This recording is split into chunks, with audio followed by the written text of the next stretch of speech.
Moi, je vais être clair, j'ai un message pour votre génération. On peut sortir de toute dépendance. La question, c'est de le vouloir. Aujourd'hui, on est avec Siméon. Je vais, te laisser te présenter. Mmh. OK. Je m'appelle Siméon, je suis à Strasbourg pour, on va dire une vision un peu particulière, c'est d'aider la nouvelle génération et d'amener les réponses aussi à une génération qui, je crois, en a grandement besoin et qui est la vôtre, la génération Z. Je veux pas faire le papy, le père ou le grand frère, mais je veux mettre, en tout cas, à votre service tout ce que j'ai pu apprendre au fil du temps et aussi ce que je crois, mes convictions sont aussi pour vous. C'est la première des convictions, c'est d'aimer cette génération, de prendre soin de cette génération, donc de votre génération. Et donc ça, c'est vraiment ce pourquoi je suis là et vous apporter des réponses pour, faire de vous une génération forte et vous aider à accomplir ce pourquoi vous êtes là, ici. Et je crois que le sujet qu'on va aborder, tout à l'heure, Antonin, en tout cas, c'est quelque chose qui est hyper important pour votre génération, qui touche votre génération de plein fouet, qui a touché toutes les générations à dire vrai. C'est vrai ça. Mmh. Mais voilà, c'est ce que je suis et puis par ailleurs donc, au-delà de ça, j'occupe les fonctions de médecin. Je suis, médecin SOS Médecins et le président d'SOS Médecins aussi et puis je suis aussi pasteur avec cette vision aussi d'aider, les jeunes et la génération, qui monte et je crois en vous. Bah, déjà, merci. On entend beaucoup parler d'addiction, Mmh mh. mais du coup, qu'est-ce que c'est exactement l'addiction? Parce qu'aujourd'hui, on en a plusieurs définitions, mais Mmh. qu'est-ce que ça à quoi ça correspond, pour de vrai? Mmh. C'est une question que ta génération se pose, c'est ça? Que ma génération et moi-même, du coup. Ouais? Mais alors moi, avant que de vous offrir une réponse, parce que je crois pas qu'il y ait une réponse absolue à cette question, mais il y en a plusieurs d'ailleurs. J'aimerais savoir ce que vous en pensez, tu vois? Pour, un peu peut-être, répondre et réorienter aussi dans les bonnes directions. Ça concerne votre génération, c'est la mienne a vécu ces défis et celle de nos parents aussi. Donc les réponses que j'aimerais vous apporter, je préférerais qu'elles vous correspondent, en fait. Mmh. Mmh. Mmh. Bah, pour moi personnellement, l'addiction, c'est surtout quand on a quelque chose qu'on a besoin, mais qui n'est pas forcément nécessaire à notre, bien-être. Par exemple, la prise de stupéfiants. Mmh mh. On n'en a pas forcément besoin, mais on en a souvent très envie et on en prend alors que c'est pas réellement quelque chose que notre corps, notre bien-être a besoin pour pouvoir continuer à exister, quoi. Là, tu parlais de la drogue? Ouais, la drogue en Ouais. général, même, tout ce qui est type d'addiction comme, bah, le café, les écrans et trucs comme ça, c'est pas forcément, quelque chose que nous, en tant qu'humains, on en a besoin. Mmh mh. Bon, pour compléter, ouais, ce qu'il dit, c'est vrai que on entend parler, bah, des générations avant aussi et pas mal sur les médias ou sur, les réseaux justement, l'addiction aux réseaux, l'addiction, aux écrans, l'addiction, aux films ou autres et c'est vrai que, bah, on fait aussi pas mal d'études en ce moment. Je sais d'ailleurs que tout ce qui est dans le enfin, l'Académie française ou je sais pas trop comment ça s'appelle, mais sont en train de faire une étude sur les jeux vidéo et leurs effets sur le cerveau par rapport à, bah, par exemple, la violence, si justement est-ce que les jeux vidéo, accélèrent ou alors, ont un lien avec la violence qu'on peut avoir, surtout chez les plus jeunes. Donc ouais, c'est vrai qu'on en parle beaucoup en ce moment, c'est un sujet d'actualité et Mmh mh. voilà. J'ai rien à ajouter, ouais, c'est comme ils disent, quelque chose de qu'on contrôle pas. Généralement, c'est souvent des substances Mmh. ou des fois, c'est plus une idée ou quelque chose Mmh mh. qu'on va Après pour parler plus principalement et enfin plus généralement de notre génération, Mmh mh. quand on parle d'addiction, je sais pas si on se rend compte de ce qu'on peut faire, qui peut être une addiction et je sais pas si nous, on a conscience que certaines choses peuvent être une addiction ou peuvent être, une dépendance et c'est aussi peut-être pour ça, qu'on fait, le podcast pour pouvoir aussi clarifier, certaines choses et pouvoir expliquer aussi à partir de quand une addiction commence, à partir de où elle prend «naissance» entre guillemets Mmh mh. et bah, à partir du quand justement on peut, considérer ça comme une addiction et si ça l'est, à partir de quand ça devient, dangereux parce que comme il disait Simon, c'est pas forcément bon, par exemple la drogue ou l'alcool, ça a des effets néfastes sur nous, sur notre corps. Donc, à partir de quel moment ça peut devenir néfaste, dangereux pour nous? Mmh. Là, tu as relevé un truc que j'aimerais bien, savoir. Si, la dépendance et l'addiction, c'est la même chose? Je sais pas si vous pouvez, Mmh. répondre, Mmh. Siméon. C'est que je pense que l'addiction et la dépendance, non, c'est 2 mots qui n'ont rien à voir, qui ne sont pas synonymes. Je pense que l'addiction est plus fort que la dépendance Mmh. parce que, enfin, je sais pas réellement si j'arrive pas réellement à définir pourquoi est-ce que c'est pas la même signification. C'est pour ça que j'aimerais, que vous reveniez sur ça pour voir si c'est la même chose ou pas. Mmh. Je vais juste rebondir sur un point important. Simon, tu parlais et on peut se tutoyer d'ailleurs, hein, Ça marche. tu parlais tout à l'heure du fait que l'addiction, c'est, une substance ou un élément dans notre vie dont on n'a pas forcément besoin pour notre bien-être et auquel on est attaché ou addict, alors que c'est pas toujours le cas. Il y a des substances ou des éléments, dont on peut être dépendant et dont le corps a besoin.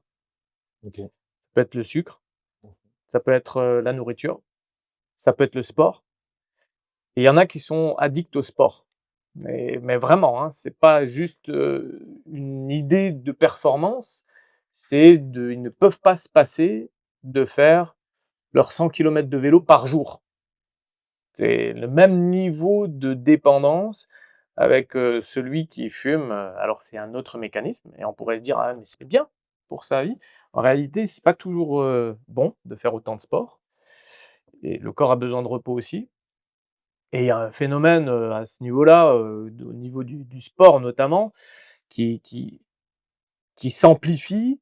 C'est On a aussi donné une dimension au corps qui entraîne ce genre de phénomène et qui, indiciblement prend le pas sur, l'effet bénéfique du sport et puis ça devient cette dépendance. Alors on parlait tout à l'heure des différentes sources de dépendance. J'évoquais là justement que ces sources peuvent être tellement multiples et que parfois elles répondent à un besoin, parfois évidemment on n'en a pas besoin pour vivre bien. Bah, par exemple la drogue, elle n'est pas utile du tout, l'alcool non plus, le sucre un petit peu mais pas non plus de manière, démesurée.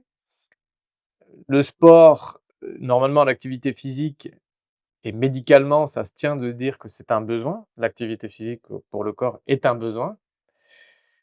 Donc, voilà, alors une question à laquelle je vais répondre tout de suite, addiction et dépendance, c'est la même chose en fait. OK. C'est pas alors on peut dire il y a des niveaux de gradation, mais une dépendance comme une addiction, le terme addiction, c'est plus un terme qui est issu d'un anglicisme en fait, hein, et puis qui s'est répandu chez nous et qui existe en français, hein, tout à fait, mais on l'utilise plus aujourd'hui. La dépendance, c'est pareil que l'addiction, c'est-à-dire c'est être attaché à quelque chose. Être dépendant de quelque chose, c'est pareil, c'est être attaché à quelque chose. Mmh. Simplement pour, dire, le degré d'attachement, il dépend à la fois de la source, mais il dépend aussi de la personne, de sa sensibilité. Mmh. Il y en a qui vont fumer Mmh. sans jamais devenir dépendants. Alors OK. fumer, même la cigarette, hein, la nicotine a un pouvoir addictogène très puissant. C'est-à-dire tu fumes une cigarette, si toi tu es très réceptif, tu peux être dépendant en une cigarette. Mmh. Mais il y en a, ils vont fumer, 10 cigarettes et puis ils vont plus jamais fumer, et ça va jamais leur manquer. Mmh. Pareil pour le cannabis, très addictogène et c'est pour ça que justement on se pose parfois la question de pourquoi on n'interdit pas l'alcool? Mais parce que le pouvoir addictogène n'est pas du tout le même. C'est pas parce que tu bois un verre de vin et c'est le cas pour la majeure Mmh. partie de la population, si cette population boit un verre de vin, elle va pas devenir addicte à cause de ce verre de vin. Par contre, tu fumes un joint de cannabis, bah, tu peux tout de suite devenir addict. Ça, Mmh. c'est clair et net. OK.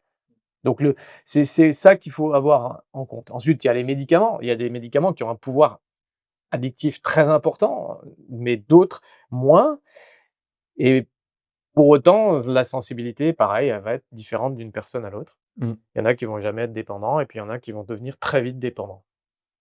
Donc cette addiction-là, cette dépendance, et c'est pour ça je mettrais pas je les catégoriserais pas différemment parce qu'on peut se dire: «Ah, je suis dépendant, mais je suis pas addict». Je pense que ce à quoi tu fais référence, c'est ton niveau de, je ne sais pas si c'est un terme que vous connaissez, de craving. Non, Ça vous dit quelque non, chose? non. Tout. OK. Quand vous êtes dépendant de quelque chose ou addict à quelque chose, il y a un moment donné, le cerveau, il va demander cette chose. Mmh. Il y a une il y a une privation Mmh. pendant un certain temps, mais il y a un mécanisme qui s'enclenche qui est automatique, qui est le mécanisme de l'addiction et qui va faire que vous voulez cette chose. OK.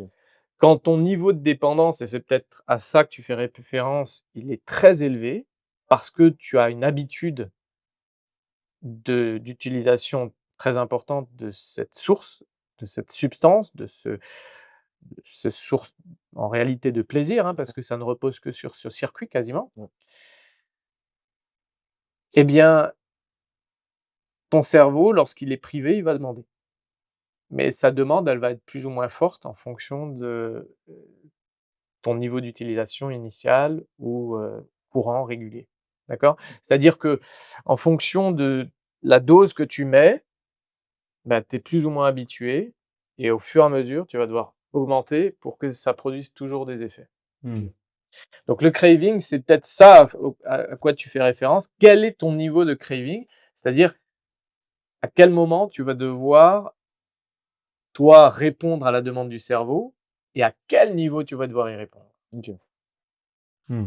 Donc ça, ce que tu viens d'expliquer, c'est un peu le fonctionnement de l'addiction dans le cerveau, justement, quand on est en manque Mmh. et qu'il y a justement,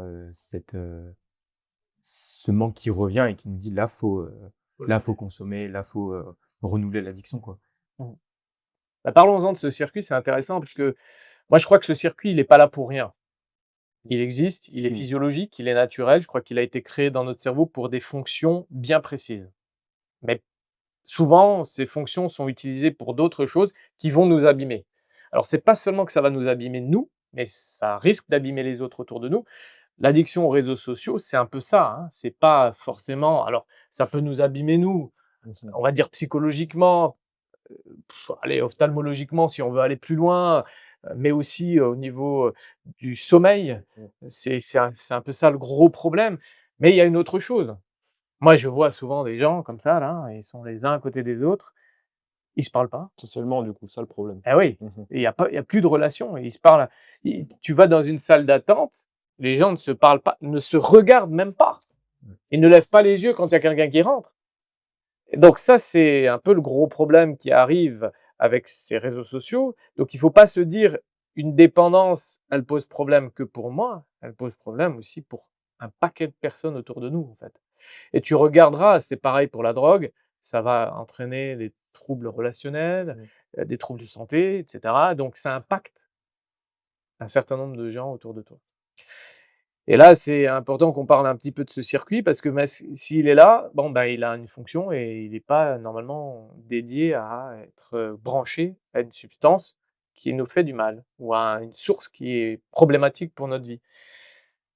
Mais il est là et en Mmh. fait, c'est un circuit principalement, qui repose sur la dopamine. Donc c'est ce qu'on appelle le circuit de la récompense.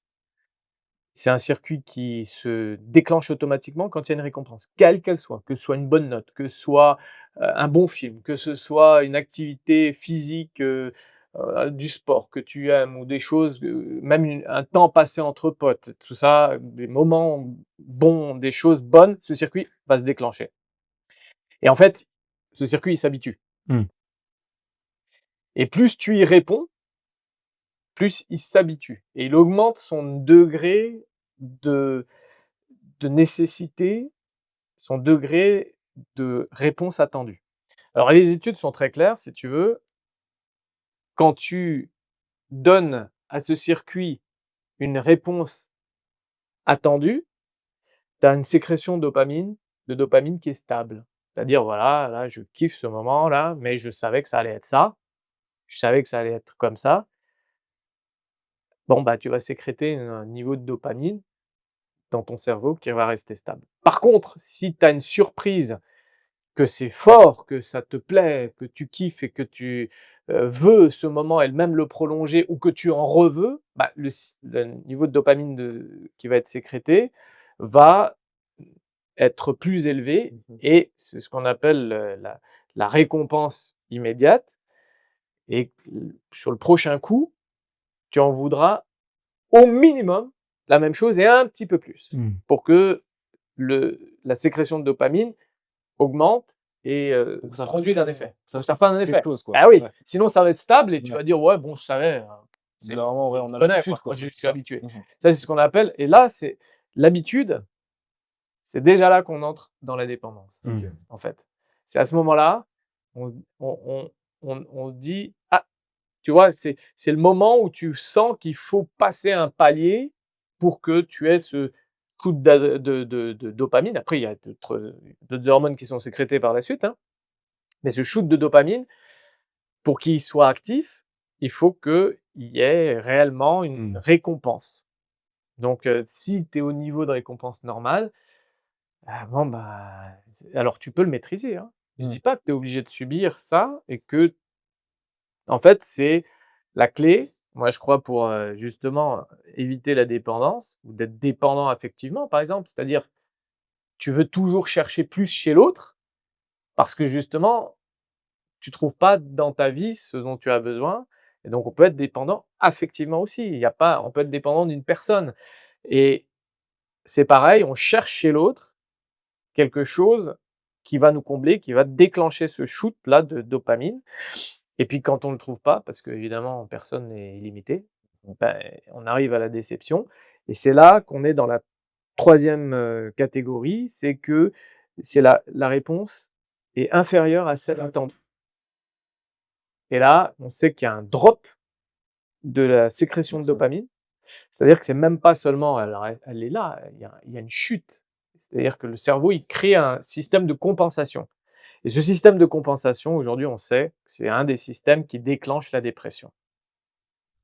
OK. Voilà. Donc quand tu ne réponds pas parfois à un système de dépendance, qui est mis en route, qui est habitué, bah, c'est là qu'on a des comportements dépressifs, des comportements d'anxiété et parfois ça va jusqu'à des pensées suicidaires, voire des tentatives de Mmh. suicide et cetera. Là, du coup, on parlait de la tu parles de la dépression, mais est-ce que du coup, c'est pour ça qu'une personne qui est addict, par exemple, au tabac ou à des substances illicites, Mmh. est-ce que c'est pour ça quand on essaye de lui faire arrêter, on ne l'arrête pas cash tout de suite, Ouais, mais on l'arrête, petit à ouais, petit, pour pas qu'il tombe directement en dépression, quoi? exactement, exactement. C'est Il y ça? en a qui vont arriver à s'arrêter immédiatement et c'est ce que je vous disais avant. Mmh. Chacun est d'une sensibilité différente parce que, par exemple, tu prends le tabac, il va agir sur des récepteurs, les récepteurs nicotiniques qui sont utiles, hein, ils sont physiologiques, hein, il y a de la nicotine même dans les tomates, hein, je vous l'apprends peut-être, mais ça OK. aide sur, la concentration. La nicotine, il y a une fonction, tu comprends? Mmh. Donc le tabac,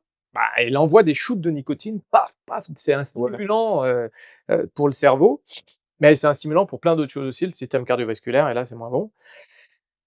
Mais quand tu veux arrêter, il faut désapprendre, mais progressivement et en fonction de ton niveau effectivement de sensibilité, il y en a qui réinitialisent facilement et puis qui vont pas tomber, dans les effets indésirables de l'arrêt et quand tu vois certains, un jour j'avais même mon neveu en consultation pour te dire et puis il y a une grand-mère qui amène son jeune 14-15 ans et il était en manque.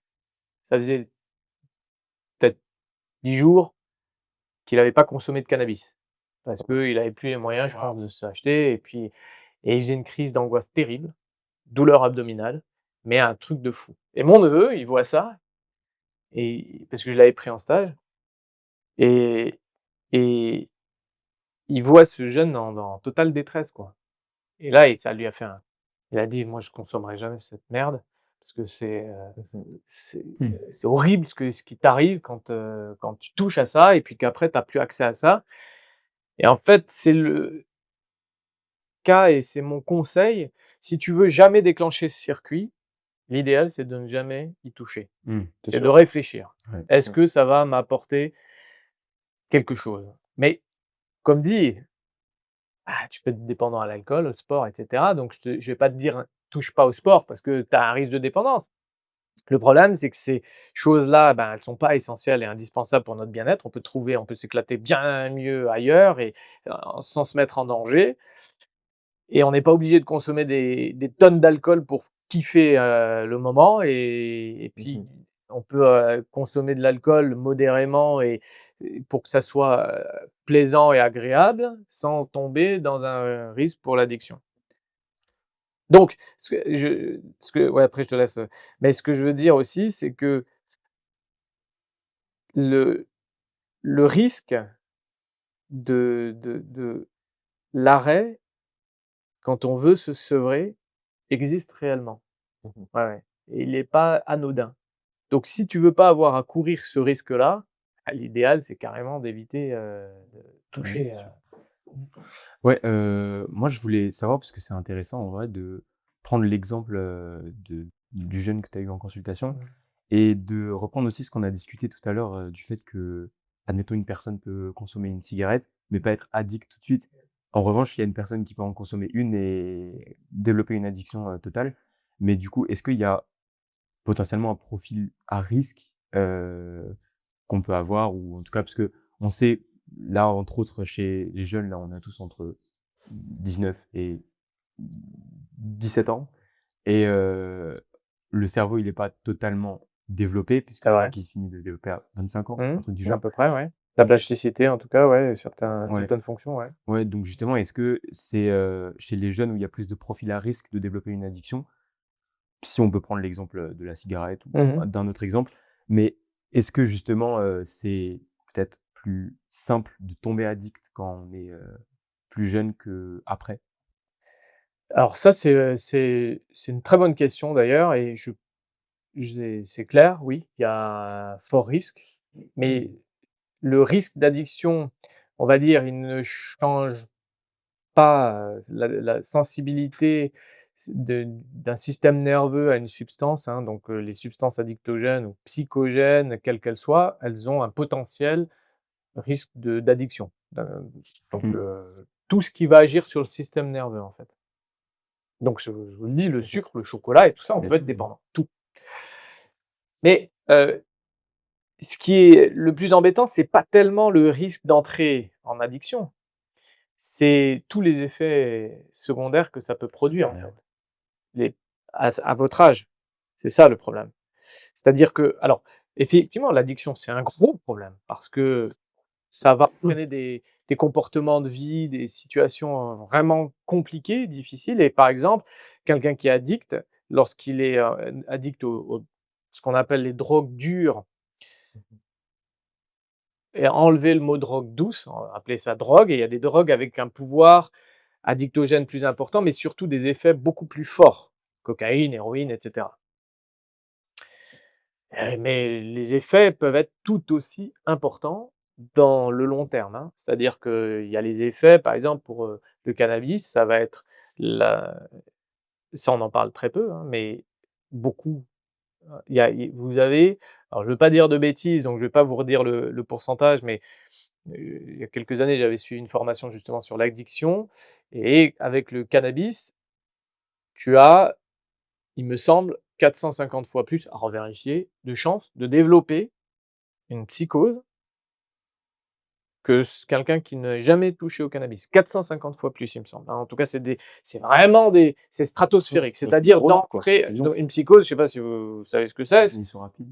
Bah, il y en a plusieurs des psychoses, hein, mais un psychotique, c'est par exemple un schizophrène, quelqu'un qui a Ah des ouais. hallucinations, des délires, de persécution, ce genre de choses. Donc c'est des éléments, ça que je vous donne, mais c'est des pathologies psychiatriques sévères, en fait. C'est-à-dire que OK. c'est des Waouh.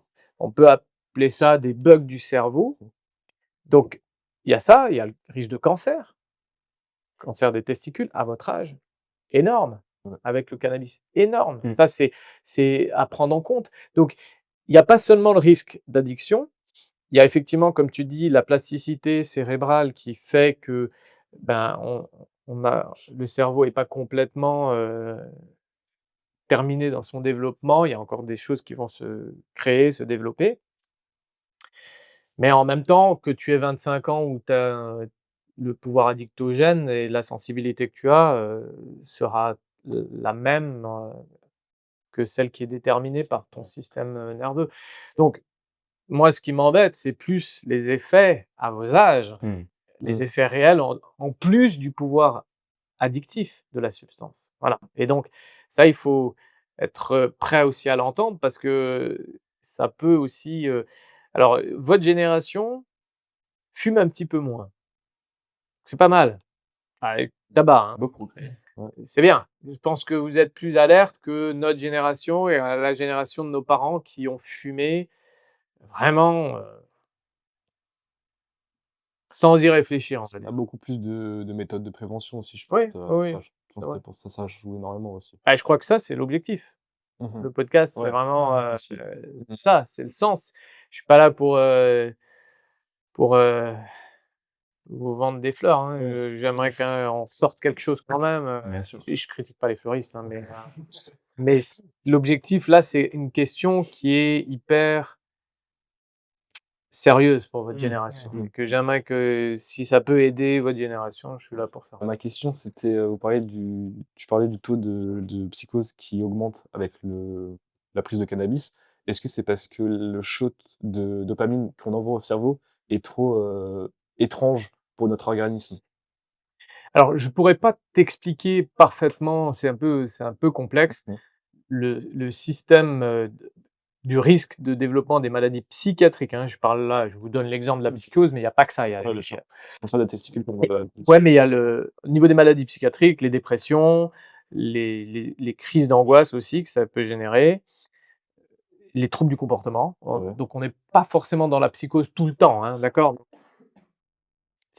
En fait, si tu veux, c'est pas que la dopamine, c'est tout un circuit qui est perturbé par une substance qui déclenche quelque chose qui n'est plus physiologique.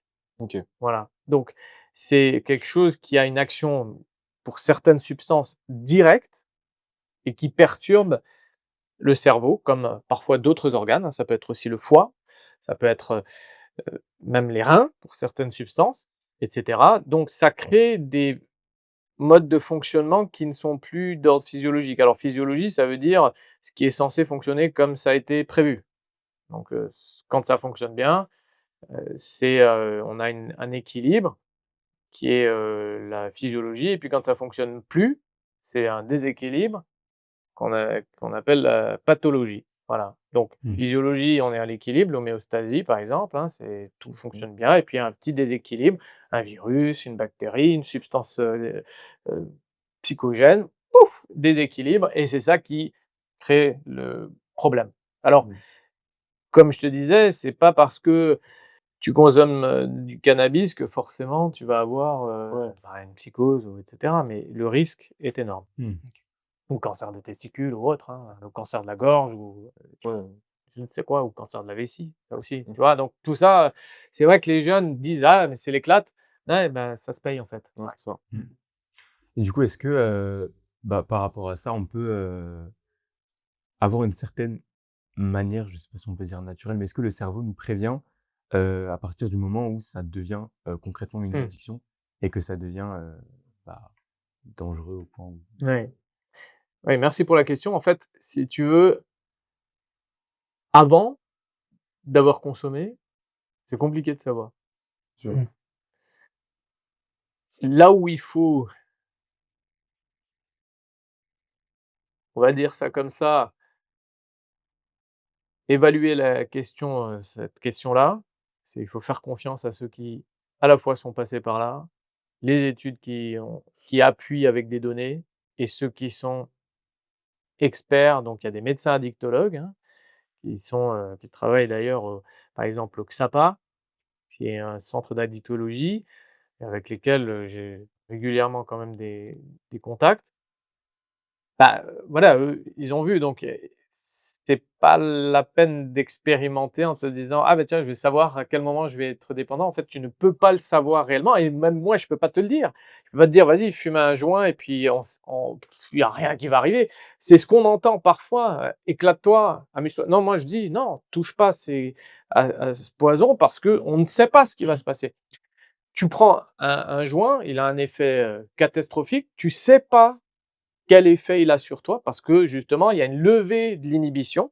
Justement, quand tu n'as plus d'estime réelle, la même chose avec l'alcool, la même chose donc avec le sport, hein. C'est les gars qui font du sport à haut niveau, tu vois, du base jumping par exemple ou qui montent, ils ont des sécrétions de dopamine, ils n'évaluent même plus le risque physique qu'ils sont en train de prendre. Mmh. Il leur faut cette réponse, dopaminergique, donc de cette sécrétion de dopamine qui doit tout le temps augmenter, donc le risque augmente avec et Mmh. tu ne sais pas quel risque tu es en train de prendre Mmh.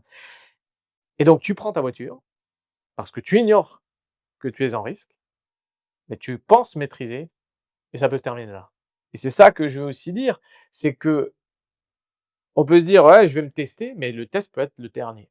Voilà Mmh. et donc il faut évaluer, je pense aussi, le risque addictogène. Bon, bah, il faut juste prendre en compte la substance. Mmh. Tu prends en compte la substance, tu te dis: «OK, qu'est-ce que je touche là? Qu'est-ce que je suis en train de faire, en fait? Mmh. Est-ce que c'est vraiment nécessaire?»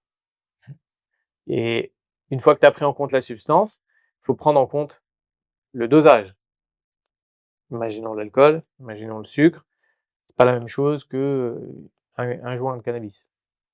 Ou alors, protoxyde d'azote là, que les jeunes kiffent à fond là et voilà. Forcément, c'est vrai que Ouais, bah, moi j'en vois régulièrement qui ont plus de sensations, qui ont plus qui ont cramé leur cerveau et c'est définitif, hein. Mmh. Donc voilà, donc je tiens à dire, il y a d'autres moyens de s'éclater, hein, les gars, hein. Donc touchez pas ce Mmh. laissez-moi l'appeler comme ça, ce genre de merde. Heu, C'est laissez tu as ça le de droit, côté c'est le cas, hein, c'est le cas. et et puis une fois que tu as évalué la substance, bon, bah, tu évalues la dose et tu évalues les circonstances aussi. C'est-à-dire il y a des moments, il faut pas consommer d'alcool parce que tu vas conduire Mmh. et il y a des moments où c'est possible parce que c'est possible.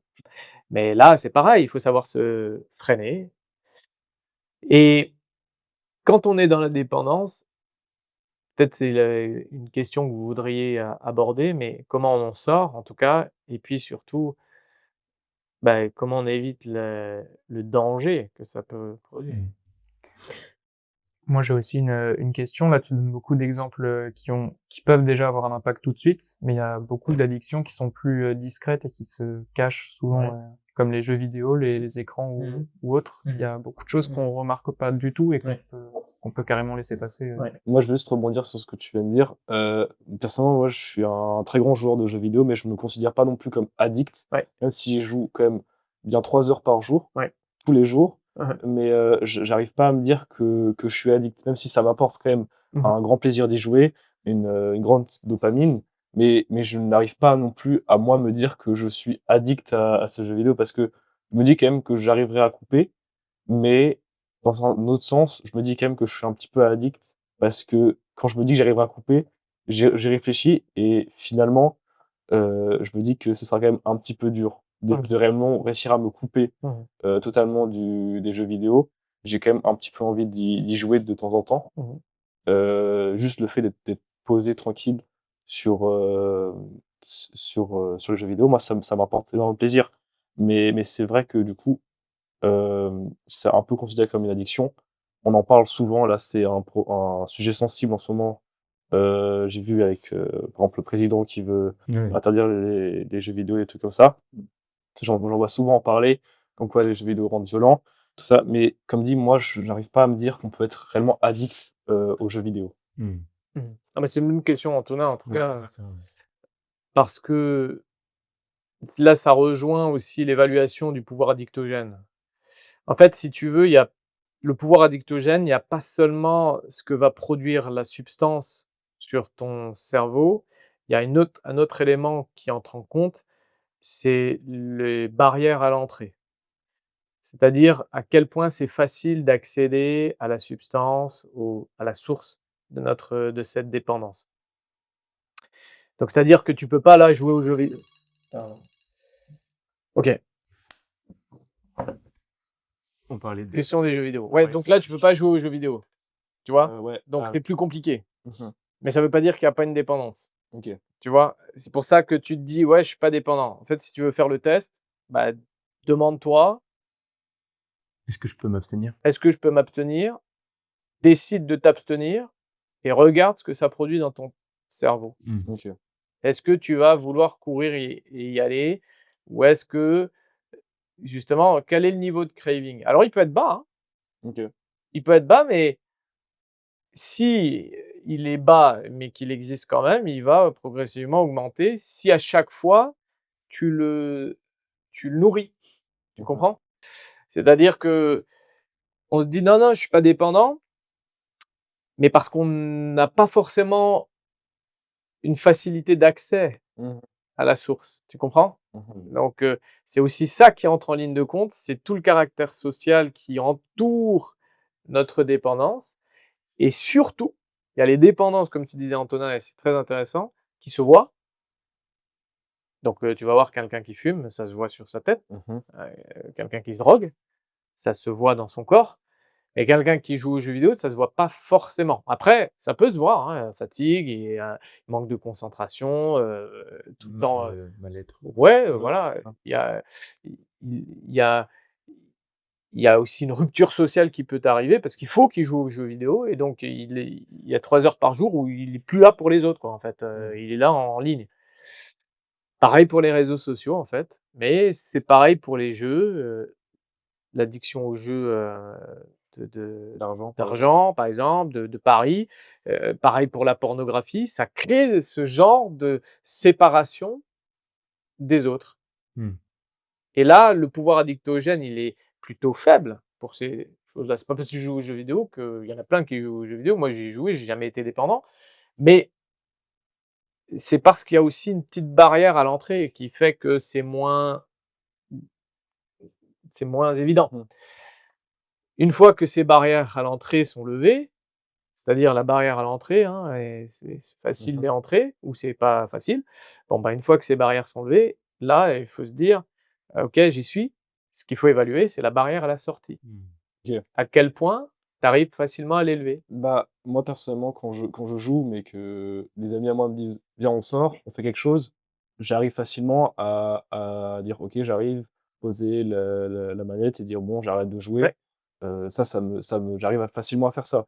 Ou par exemple, quand j'ai quelque chose de prévu, j'arrive à me dire: «Là, je joue pas», je Mmh. vais faire par exemple, tout ce qui est, par exemple, devoirs, des choses comme ça, j'arrive à me dire: «Là, je joue pas, je fais d'abord ça et Ouais, après, en tant que récompense, ouais, je vais pouvoir justement jouer quand j'aurai fini». ouais, Mais donc la fameuse barrière à la sortie, j'arrive facilement à l'ouvrir. ouais, OK. Si vraiment je me dis: «Là, je veux plus jouer, là, j'en ai marre», j'ouvre la porte, je me dis: «Je veux faire autre chose», quoi. Ouais, ouais, Mais donc ouais, c'est assez facile que j'en sorte. ouais, ouais. Donc heu, donc ouais, voilà. Tu as quel âge, si J'ai je 17 ans. donc tu es encore au lycée? Ouais, je suis encore OK au lycée. et donc là, tu parlais j'allais te poser la question sur tes devoirs justement, si tu as une obligation moins plaisante, tu arrives à la faire, quoi? Ouais, j'arrive à la faire, ouais. D'accord, on te dit d'aller faire la vaisselle, tu Je coupes je le peux jeu la vidéo. faire. Ouais, ouais, je Bon, peux mettre la table, je peux faire tout ce qui est besoin de faire dans la maison, ouais, j'arrive à ça faire. c'est plutôt bon signe.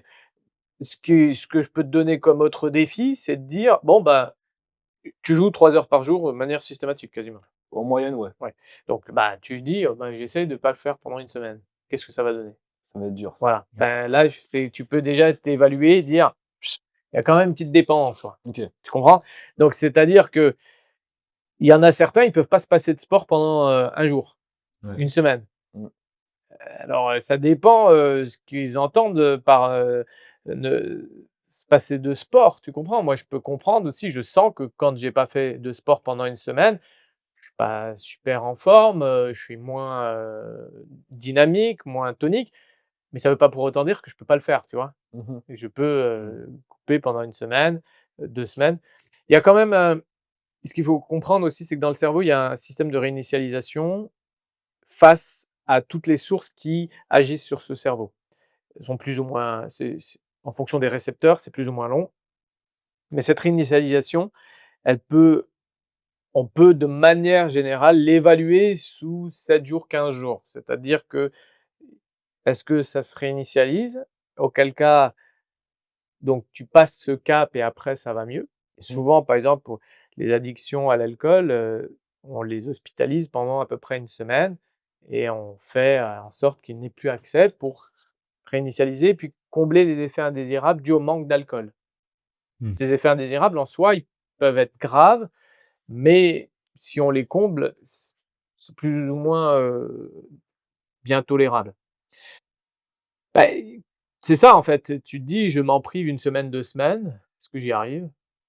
Et bon, ben, si j'y arrive, c'est que c'est juste un outil, c'est Mmh. un endroit où Une j'arrive à distraction. une distraction, j'arrive à m'amuser et puis, bah, je peux le ranger et puis un jour ça me manquera jamais, quoi.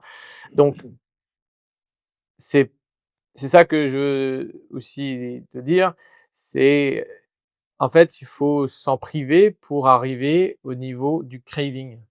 Mmh. OK. «Oui, j'ai besoin de mon shoot de Mmh. dopamine, il me le faut». OK, ouais. Et toi, ça conduira peut-être pas à des comportements dangereux. Il y en a certains, pour Mmh. avoir de la cocaïne, ils ont peut-être plus d'argent, ils vont voler. OK. Voilà, ils vont se mettre en danger. Ils vont créer des circuits, parallèles. Voilà, ils vont rencontrer des personnes, qui leur, retiendront des dettes et cetera et cetera. Donc ça crée des comportements sociaux dangereux. Mais je dis pas que les jeux vidéo ne créent pas de comportements sociaux dangereux parce que se séparer des autres, ça reste un danger. Ouais, Bien c'est sûr. sûr. Mais est-ce que du coup, pour vous, les jeux vidéo, ça peut rendre violent à cause de l'addiction? Alors tu sais quoi? Je veux pas, trop insister là-dessus, mais il y a pas d'études qui prouvent Ouais. que c'est le cas. OK. Ouais. Alors, je sais pas à quel point notre président maintenant, dit: «Ça rend violent», mais voilà, si tu veux, il y a pas d'études qui corroborent absolument cette OK. donnée.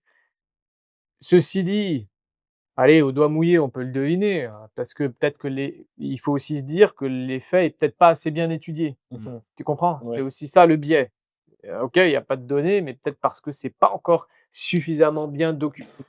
On est dans un dans une période de flottement où on n'a pas, de peut-être assez de données pour trouver un lien de causalité. Mmh. Voilà. OK. Mais je dirais qu'instinctivement, on pourrait l'imaginer. Mais à ce moment-là, pourquoi les films ne le sont pas? Mmh. Tu vois? On Bah, voit tous aussi les des meurtres, ouais. de la violence, après, dans les jeux vidéo, il y a un petit côté participatif. Tu te dis: «Je tue quelqu'un, je suis obligé d'être même très performant pour le tuer». Voilà, ça peut déclencher quand même des phénomènes d'anesthésie de la conscience, au minimum, et les films le font. C'est-à-dire que et tu regardes et les réseaux sociaux et les nouvelles aussi, les news. Mmh. Mmh. Tu vois un gamin mort sur une plage, certains ils tournent la page, c'est bon, je l'ai vu, quoi. Ouais, Mais ils c'est vont sûr. pas avoir de remords sur la conscience, ils sont pas pris de de bah, de compassion. Ils sont presque, ouais, bon, bah, Mmh. voilà, un de plus, Ouais, c'est C'est ça. là. un de moins, La donc désensibilisation. voilà, c'est une désensibilisation de la conscience et ça, on peut quand même l'imaginer, allez, au doigt mouillé, sans avoir à l'étudier. Il y a pas forcément besoin dans les neurosciences d'ailleurs et la neuropsychologie, ils ont, vraiment fait des bonds dans la data, dans les données, Mmh. à partir des années, 80-90, quand il y a beaucoup d'ingénieurs qui, eux, sont comme ça, ils fonctionnent comme ça, les mecs, ils veulent la data, bah, eux, ils se sont formés en psychologie. Je sais pas, il y a eu un élan de certains ingénieurs à faire de la psychologie et donc ils ont créé de la data. Ils Mmh. se sont dit: «C'est comme ça qu'on va pouvoir évaluer quand même les circonstances, Mmh. les les effets de causalité et cetera». Et beh, ils ont, fait bondir un petit peu les neurosciences, la neuropsychologie. Donc peut-être ça va venir, mais on peut aussi comprendre et la neuropsychologie s'appuie aussi là-dessus, sur des études de cas. C'est-à-dire qu'on n'a pas de la data qui nous donne de manière, scientifique, étayée et prouvée que telle et telle chose donne telle et telle chose, mais les cas que tu vois, que tu rencontres, peuvent quand même t'orienter dans cette direction et il faut en tenir compte. On n'a pas besoin toujours d'avoir l'étude scientifique absolue, qui est bien menée, qui est pour dire: «Il y a un problème». Donc parfois, il faut aussi tenir compte de certains événements sociaux, culturels, qui peuvent s'appuyer juste sur des cas observés et qui souvent sont les premiers cas qui vont lancer une étude. Mmh. Mmh. Mmh. Donc concrètement, en fait, pour, un peu généraliser ça, c'est que pour évaluer une addiction, faudrait l'évaluer justement à la barrière de sortie, comme on Ouais, schématisait avant ouais. et Et la barrière d'entrée, tu l'évalues, sur ce que je suis en train de dire, quoi. mmh, ouais, c'est ça, ouais. Voilà, et la barrière de sortie, ben, tu y es déjà donc ma foi, c'est là qu'il faut évaluer, oui, Mmh. son niveau d'addiction, ouais. Mmh. Et d'ailleurs, il faut savoir que ça s'évalue même pour la nicotine. On a des questionnaires On a des questionnaires, le test de Fagerström par exemple, c'est un questionnaire avec plusieurs questions qui permettent d'évaluer ton niveau d'addiction au tabac, donc à la OK. cigarette. Bah, il y a des questionnaires un peu pour tout. Faites comme ça et là tu sais d'emblée qu'est-ce qu'il faut lever comme barrière pour que la personne puisse sortir. Mmh. Et c'est ça qui détermine par exemple les doses de substituts et c'est ça que je veux aussi vous dire, c'est quand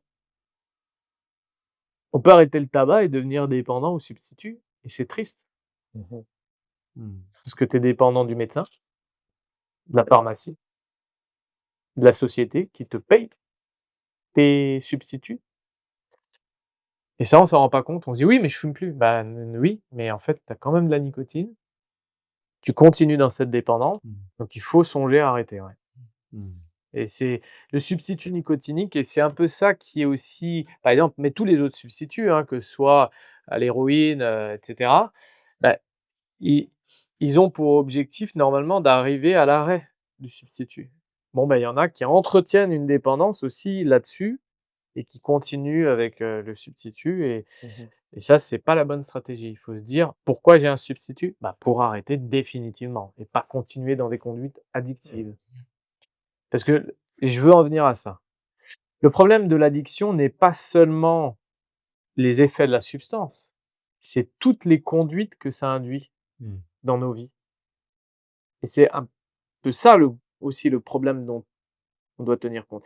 Vous avez peut-être déjà expérimenté à vos âges des jeunes qui sont tombés dans une dépendance et à quel point vous avez vu que ça changeait leur vie, que ça Mmh. changeait même vos relations avec eux, que ça changeait même leurs activités et que ça changeait tout un projet de vie.